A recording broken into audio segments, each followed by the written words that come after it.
পেঁয়াজ ও রসুন ছাড়া রান্না করা কোনো পদ যে পেঁয়াজ ও রসুন দিয়ে রান্না করা পদের থেকেও বেশি মজাদার হতে পারে তার প্রমাণ হচ্ছে এই চাল পটলের তরকারি। আসসালামু আলাইকুম বন্ধুরা, আমি সিরাজুম মনিরা পুরনো একটি রেসিপি নিয়ে আজকে হাজির হয়ে গেছি আপনাদের সামনে। চাল পটল এই রেসিপিটির জন্য প্রথমে নিয়ে নিচ্ছি 2 মুঠ পরিমাণ চাল। এটা আতপ চাল নিয়েছি এবং এটা ধুয়ে আমি ঘন্টাখানেক ভিজিয়ে রাখবো। আর অন্যদিকে নিয়ে নিয়েছি পটল এবং নিয়েছি কাজু বাদাম। কাজু বাদামগুলো কিছুক্ষণ পানিতে ভিজিয়ে রাখবো আর অন্যদিকে পটলগুলো ছেড়ে নিয়ে আমি ডুবো ডুবো করে কেটে নিব। হিন্দু ধর্মাবলীর উপোস চলাকালীন সময়ে রসুন পেঁয়াজ ছাড়া তরকারি খেতে হয়, আর তখন এই পদটি অনেকে রান্না করে খেয়ে থাকেন। পটলগুলো প্রথমে একটু লবণ দিয়ে মাখিয়ে নিব এবং তারপরে প্যানে সরিষার তেল ভালোভাবে গরম করে নিয়ে পটলগুলো খুব ভালোভাবে ভেজে নেব। একটু বাদামি কালার করে ভাজলেই চলবে। আজকের এই রান্নাটা আমি সরিষার তেলেই করেছি, তবে আপনারা চাইলে এই রান্নাটা পুরোটাই ঘি দিয়ে রান্না করতে পারেন। ঘি, পোস্ত, কাজু এই সব কিছু মিলিয়েই এই রেসিপিটা অসাধারণ হয়ে ওঠে। পটলগুলো ভাজা হয়ে গিয়েছে, এখন আমি একটি পাত্রে পটলগুলো উঠিয়ে নিব এবং এই পাত্রেই আমি সামান্য তেল দিয়ে নিয়ে যে চালটুকু ভিজিয়ে রেখেছিলাম সেই চালটুকু পানি নিংড়ে নিব এবং সেই চালগুলো ভেজে নিব। চালগুলো হালকা বাদামি কালার করে ভেজে নিলেই চলবে। চাল পটল খুবই পুরাতন একটি রেসিপি এবং এই রেসিপিটি যে কোনো পেঁয়াজ ও রসুন দিয়ে রান্না তরকারি, এমনকি মাছ ও মাংসের স্বাদকেও হার মানায়। তবে চাল পটলের রেসিপিতে মোটামুটি রাজত্ব চলে ঘি এবং দারচিনি ও এলাচের। চালগুলো ভাজা হয়ে গেছে, এখন পটলের সাথে আমি ভাজা চালগুলো উঠিয়ে একদিকে রেখে দেব। সাবেকি রান্নাগুলোতে সাধারণত তেল, ঘি এগুলোর ছড়াছড়ি হয়, তবে রান্নাগুলো হয় অসাধারণ। রেসিপিগুলো যেরকম একটা আরেকটা থেকে আলাদা, তেমনি খেতেও লাগে অসাধারণ।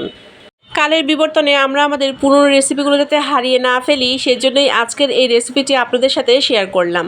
প্যানে আমি আরেকটু সরিষার তেল দিয়ে দিলাম এবং এখন ফোড়নে দিয়ে দিচ্ছি তেজপাতা এবং শুকনো মরিচ, আর তার সাথে দিয়ে দিব দারচিনি ও এলাচ। এলাচের মুখটা একটু ফাটিয়ে দিব যাতে ফ্লেভারটা খুব ভালোভাবে চলে আসে।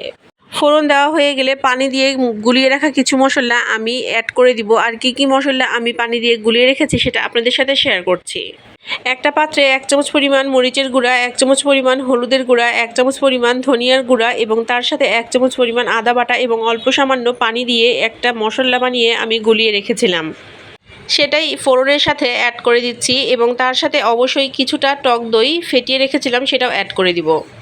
আমি 2 চামচ পরিমাণ টক দই ফেটিয়ে অ্যাড করেছি এবং তার সাথে 4-5টা কাঁচামরিচ চিড়ে নিয়েছিলাম সেটাও অ্যাড করে দিয়ে হালকা একটু কষিয়ে নিব।